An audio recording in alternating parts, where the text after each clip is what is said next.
তোমরা তো জানো না কখন তোমরা মরবা। শোনো, তুমি অপরাধ করিও যদি তোমার মনে হয় আল্লাহ তোমাকে দেখে না, তখন করিও।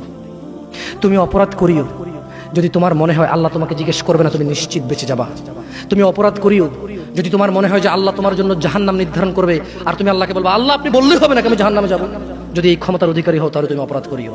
তোমাকে বলি, মহিলা, মা, বোন, চাচা, চাচি, নামাজ ছাড়া মানুষ মুসলমান থাকে না।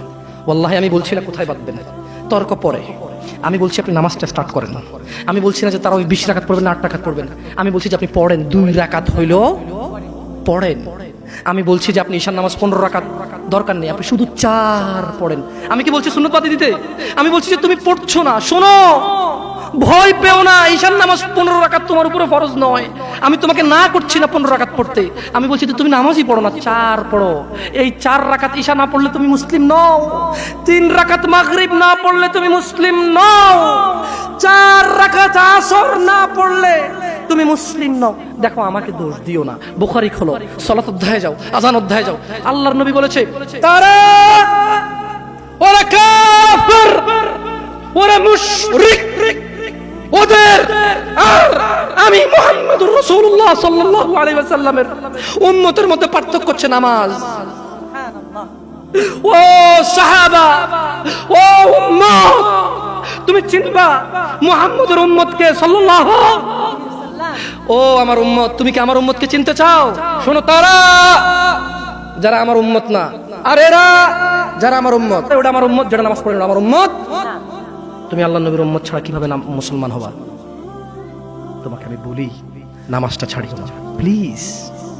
তুমি যে অপরাধে লিপ্ত আছো ছেড়ে দাও, চেষ্টা করো, কিন্তু নামাজটাকে তুমি এখন থেকে করবা। তোমার ফজর মিস হওয়া চাই না। তুমি যদি সারা জীবন নামাজ না পড়ো আমার যায় আসে না। তুমি যদি সারা জীবন নামাজ পড়ো আমার কিছু লাভ আছে। তুমি নামাজ পড়লে নাকি আমি আমার লাভে কথা বলছি। শোনো, তুমি নামাজ না পড়লেও আমার লাভ আছে। কি? ইন্নামাল আমালু বিন্নিয়া। আমি নেকির উদ্দেশ্যে কথা বলছি, আমার নেকি হয়ে যাবে। কে ঠেকাবে? তুমি তো আল্লাহকে ঠেকাইতে পারবা না। তুমি নিজেকে না নামাজ থেকে বিরত রাখতে পারবা, আল্লাহ যদি নেকি দিয়ে ঠেকাইতে পারবা? তাহলে আমরা সবাই মিলে বলি আল্লাহর দিকে তাকিয়ে শেভ করিয়েন না। দেখেন, এটা অনেক কিছু না, এমন না যে শেভ করলে আপনি একেবারে কাফের হয়ে গেছেন, মুশরিক হয়ে গেছেন, এমন না। লজ্জা থাকা উচিত। কিভাবে কাটতেছে, কিভাবে মহিলার ওঠে না, আপনার ওঠে, কেমনে কাটতেছেন?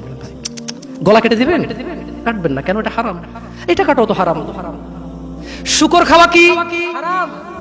আপনি শুকর মাংস খাবেন? আপনি কুকুর মাংস খাবেন? কেন খাবেন না? কেন? কেমন হারাম? শুকর মাংস খাওয়া কি হারাম? এই এখানে তাহলে আমি বলছি না, কেউ কি রাজি হবে তার বোনের সাথে জানা করতে? কেন? কেন? কেন? কেন? তো নামাজ না পড়া কি? শুকরের মাংস খাচ্ছ না হারাম দেখে নামাজ ছেড়ে দিচ্ছ, তো এটা তো হারাম।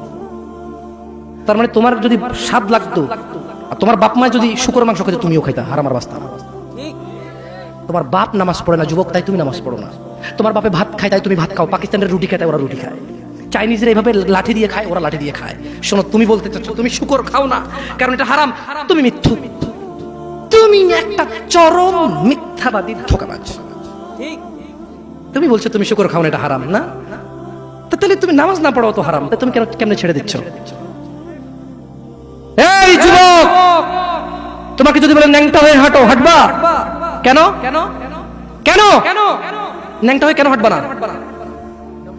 কি নোংরা কাজ? তো নামাজ পড়ো না, তোমার শরম লাগে না? শুকরের মদ কি রাস্তায় হেঁটে মদ খেতে পারবে? কার সাহস আছে? এখানে সাহসের অভাব নেই, বাপরে বাপ। এই কথা বলে আবার কারো সাহস জায়গা দিতে চাই না, তবে অনেকেই চাইবে না।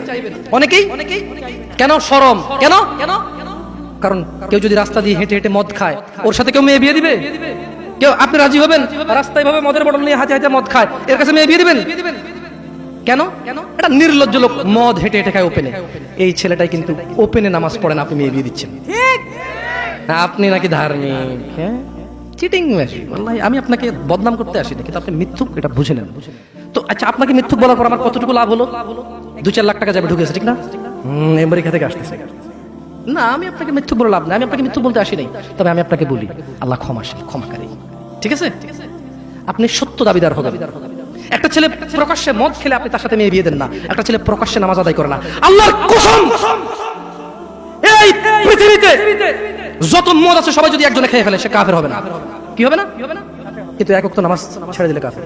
ঠিক? আপনার কাছে মদ খাওয়াটা আমি কি মদ খাওয়াকে ছোট করে দেখতেছি তার মানে না?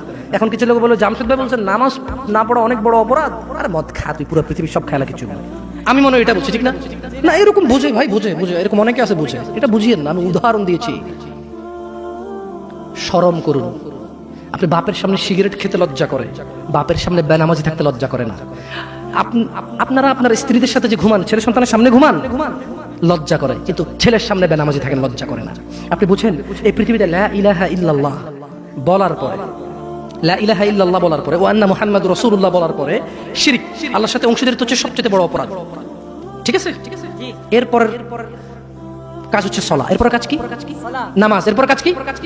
নামাজ। আপনি জানেন এই নামাজ না পড়লে মানুষ কাফের হয়ে যায়, অথচ মানুষ ন্যাংটা হয়ে হাঁটতে লজ্জা পায়, মানুষ প্রকাশ্যে মদ খেতে লজ্জা পায়, মানুষ প্রকাশ্যে দাঁড়িয়ে পেশাব করতে লজ্জা পায়, মানুষ প্রকাশ্যে প্রেমিকের সাথে কথা বলতে লজ্জা পায়, মানুষ বাপের সামনে সিগারেট খেতে লজ্জা পায়, মানুষ প্রকাশ্যে শুকর মাংস খাবে না, মানুষ প্রকাশ্যে সিগারেট খায় না, মানুষ প্রকাশ্যে গাঁজা খায় না, মানুষ প্রকাশ্যে নাচে না, মহিলারা প্রকাশ্যে গোসল করতে লজ্জা পায়, পুরুষরা প্রকাশ্যে পায়খানা করতে লজ্জা পায়, কিন্তু কেউ এত জঘন্যতম অপরাধ যা না করলে কাফের হয়ে যায়। প্রকাশ্যে সবাই আজান চলে, কেউ মসজিদে আসে না, কেউ লজ্জা পায় না।